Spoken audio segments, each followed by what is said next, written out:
這幾檔桃園的公車因為無照時間發車5點，閣有公告的到站時間無準，互民眾真怨嘆。有議員第二回就指出，交通局公布的準點率是有9.5%，也毋過甲市民的感受是差真濟。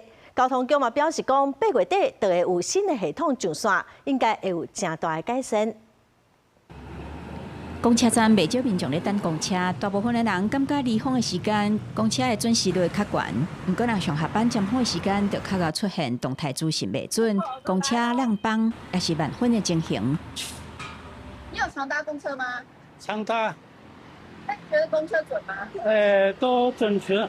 你覺得這個 app 準嗎？應該講80%-90%是準的啦，但是它的路況跟它更新的時間會有。我們講的會有誤差啦，會有 delay 這樣。電話時間就很難掌控路況啊，有時候就2、3班點在一起啊，有時候等個半天，車子多啊。議員第二回質詢表示，交通局採用首站發車準點率數據顯示，關達95%的準時。不過民眾實際坐公車，尤其是尖峰時段，常常會面臨晚婚減班，也是耽誤公車的問題，感受差真濟。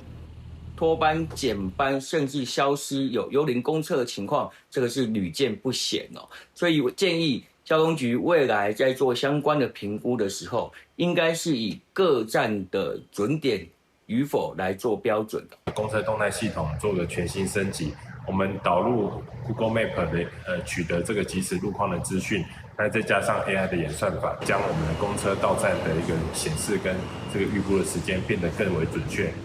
針對公車準時的問題，交通局回應，8月底將會完成新一代公車動態資訊的系統，提升到站預估時間的準確性。同時嘛，將全市262座網絡連線各樣的巨型智慧站牌，專門換新型的智慧站牌，確保發車甲行車的資訊會當甲實際到站的站牌時間無爭差。記者綜合報道。